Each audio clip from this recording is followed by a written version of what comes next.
عثمانیہ ادارہ ہر آنکھ کا تارا۔ ہر انسان اپنی زندگی میں کہیں نہ کہیں داخل ہو رہا ہوتا ہے، کہیں نہ کہیں سے خارج ہو رہا ہوتا ہے۔ آدمی گھر میں داخل ہوا تو اس وقت بھی اس کو عافیت چاہیے، خیریت چاہیے، اچھائی چاہیے کہ جب گھر میں داخل ہو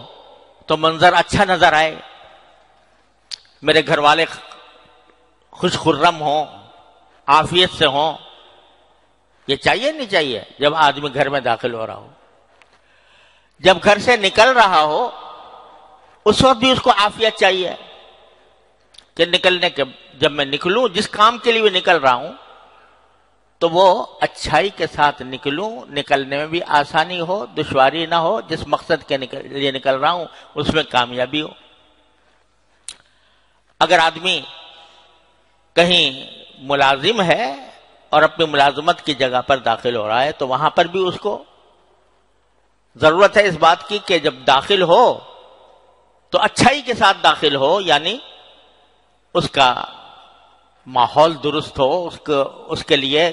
جو کام ہیں، اس کے فرائض منصبی ہیں، وہ ٹھیک طریقے سے بجا لائے، اس کی ضرورت ہے۔ جب نکل رہا ہے دفتر سے تو اس وقت بھی اس کو ضرورت ہے۔ مدرسے میں داخل ہو رہا ہے پڑھنے کے لیے، اسکول میں داخل ہو رہا ہے، کالج میں داخل ہو رہا ہے پڑھنے کے لیے، تو اس کو ضرورت ہے کہ میں جب داخل ہوں تو داخل ہونے کے بعد ایک تو داخلہ میرا آسان ہو جائے، صحیح طریق پر جاؤں، صحیح وقت پہ جاؤں، اور جس مقصد کے لیے جا رہا ہوں پڑھائی، اس میں کامیابی ہو، اچھی طرح بات سمجھ میں آئے، یاد رہے۔ نکلے تو وہ بھی اچھائی کے ساتھ اس کو چاہیے کہ نکلے۔ ہسپتال میں داخل ہو رہا ہے علاج کے لیے تو کیا چاہیے کہ اچھائی کے ساتھ داخل ہو،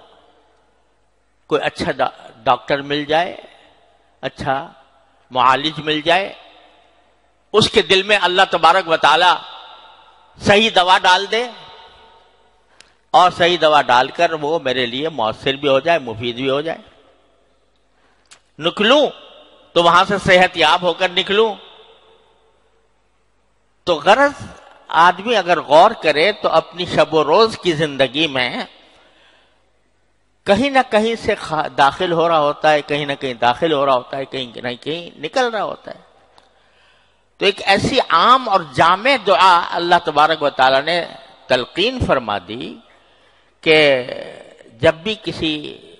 چیز میں داخل ہو رہے ہو تو یہ دعا مانگ لیا کرو، رب ادخلنی مدخل صدق